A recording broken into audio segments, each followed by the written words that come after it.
The U.S. is still not vaccinating at a rate fast enough to get ahead of the new variants spreading across the nation. But Dr. Anthony Fauci promises the pace is steadily rising.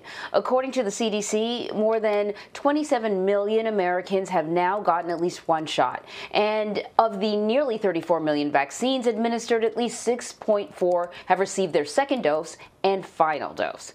And for more on this now, let's bring in Dr. Susannah Hills. She is a pediatric airway surgeon and assistant professor of ENT at New York Presbyterian Columbia University. Thank you so much for joining us. So let's get into some of the headlines that we've been seeing. There's a study came out earlier this week that suggested that one vaccine dose could be enough for people who had already tested positive for COVID. They already had COVID, they recovered, so maybe they don't need 2 doses of the vaccine. Can you give us a little more information on that and your take on it? Absolutely. Yeah, this is a really exciting study. When you think about the fact that maybe as many as 100 million Americans have already been infected with COVID-19, and maybe those millions of Americans may not need 2 doses, this could be a huge game changer in terms of vaccine availability at a time when we're really crunched for vaccine doses. It's the supply right now that is our major challenge. This was a study that came out of Mount Sinai, and it was published in the British Medical Journal. And it tested the serum of patients who had had COVID-19 after a single dose of vaccine. So they got COVID-19, they got a dose of the vaccine.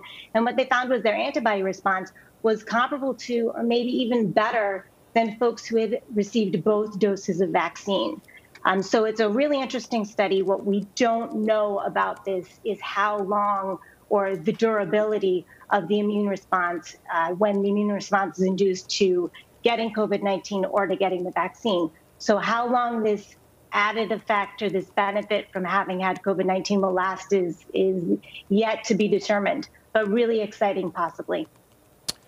So let me ask you about this. While there is a chance that a single dose will do the trick for people who've been previously infected with COVID-19, there are new concerns that reinfection is not as rare as once thought. Our Boston station reports that out of 2,000 young, healthy Marine Corps recruits, almost a fifth fell ill again from the virus. So it's important to note that the study hasn't been peer-reviewed, but what does that mean for the pandemic moving forward? Yeah, Vlad, this is one of the questions we've really been trying to answer. Can people who've gotten COVID-19 or who've tested positive still be carriers? And what we've suspected and what we're now finding from data like this is that, yes, it does appear that people who've been infected can still go on and continue to be transmitters of the virus.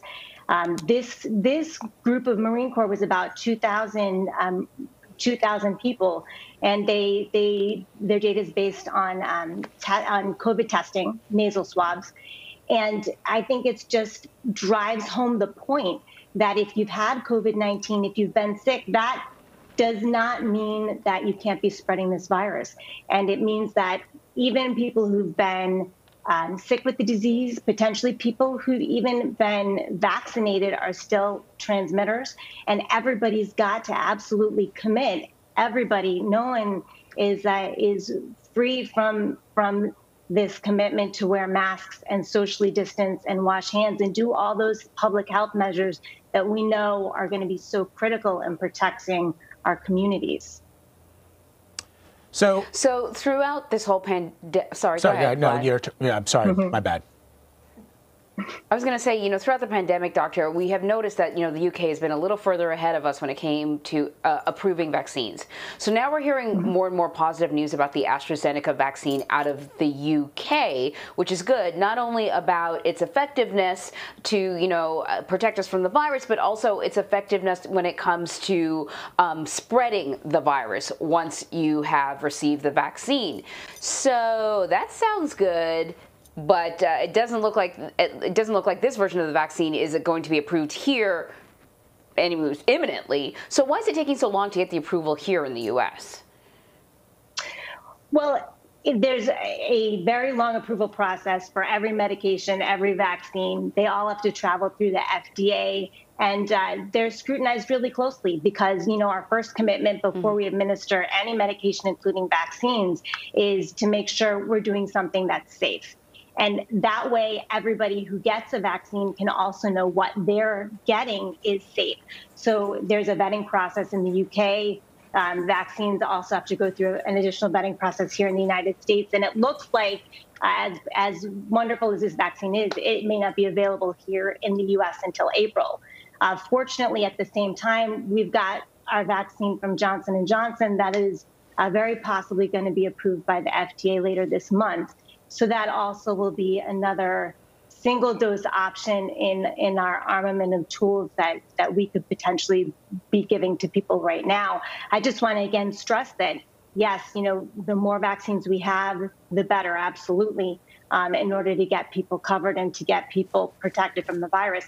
But while we're waiting for these vaccines, we're still able to protect ourselves. We're not helpless against this vaccine. Those public health measures that I just mentioned are going to be extremely effective. They're perhaps the most effective tool we have while we're waiting for vaccines like this one from AstraZeneca. And doctor, we should just underscore, I think that we perhaps journalists and the media have not done enough to just sort of sometimes sit back and realize what we've accomplished around the world in getting these vaccines from an infection that none of us who were not doctors, had any idea about at this time last year, or were barely beginning to understand it, to the point where we are today, less than a year later, in having numerous vaccines that are available, and all of the 5 vaccines have eliminated COVID-19 deaths, right? I mean, they've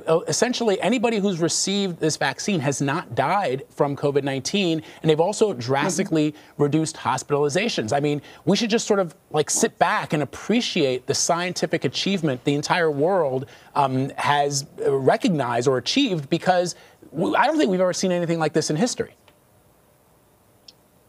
You're absolutely right, Vlad. It's amazing. We've not seen anything like this in history.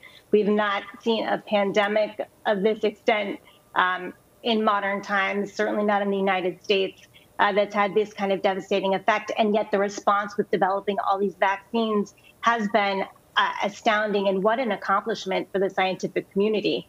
Yeah, it's amazing. And I especially appreciate the point you just made about it being really a global effort. Countries across the world are contributing to this vaccine effort with tremendous success. And that really just points to the fact that this is a global pandemic. It's demanding a global effort, and the entire world is contributing to this process. Russia, China, the United States, Europe, all across the board, there are significant contributors to fighting this pandemic. And as a global community, we're really going to, I think, be able to get a hold of this. But, we've got to keep in mind that it's a global effort, and none of us is safe, right, until every single one of us is safe. So, yeah, what an achievement, though, on a global scale. Yeah, no doubt. And I mean, I sometimes think that, when we get into the details, we often find incidences of, adverse reactions, or, we're talking a lot about folks that are reluctant to take the vaccine. But I sometimes feel it's important to just sort of hit that note that we've achieved something in, here around the world. It's not just the United States, as you say, doctor. It's all these other countries that have come together to develop these 5 vaccines. And that is just on the face of it alone, a remarkable achievement that we should be celebrating. And hopefully we will all receive the vaccine and not have to worry about this in a year or so. Dr. Susannah Hills, thank you so much. We appreciate it. You bet.